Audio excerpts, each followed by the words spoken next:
মশলা কষানো হয়ে গেছে। এখন একটু মাছগুলো দিব, দিয়ে ঝোল দিয়ে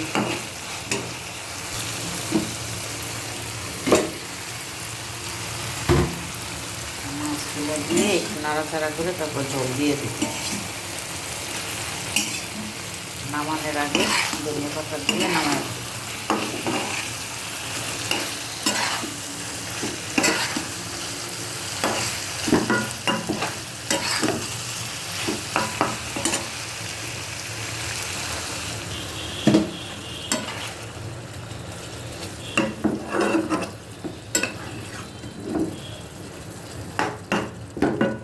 একটু ঢাকনা দিয়ে রাখবো, বলক আসলে তারপর ধনিয়া পাতা দিয়ে নামাই রাখবো।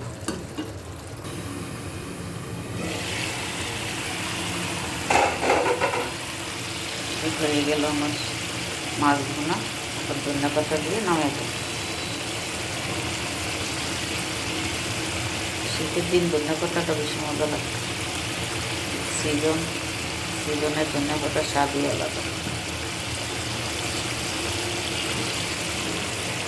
বেশি দিলাম।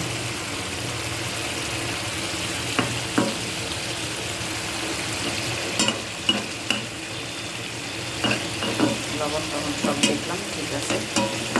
একটু ঝাল ঝাল হয়েছে। হয়ে গেল আমার মাছ ভুনা।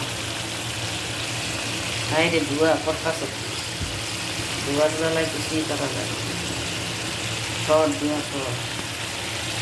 একটু ভিডিও করি আমার দর্শকদের জন্য, ভাই বোনদের জন্য। তোরা এমন করতেছে, দেখছেন ধোয়াই কেমন করতেছে।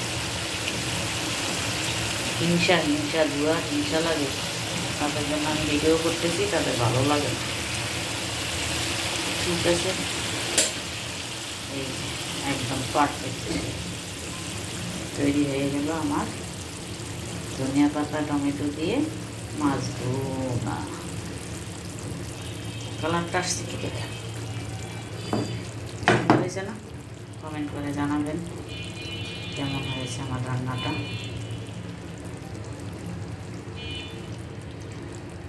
দেখেন ঝোলের কালারটা আসছে, ঝোল দিয়েই 2 প্লেট ভাত খাওয়া যাবে।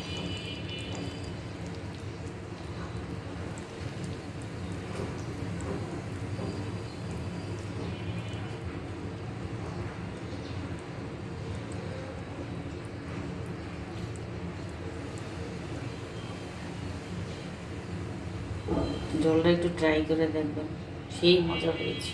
আল্লাহ হাফেজ।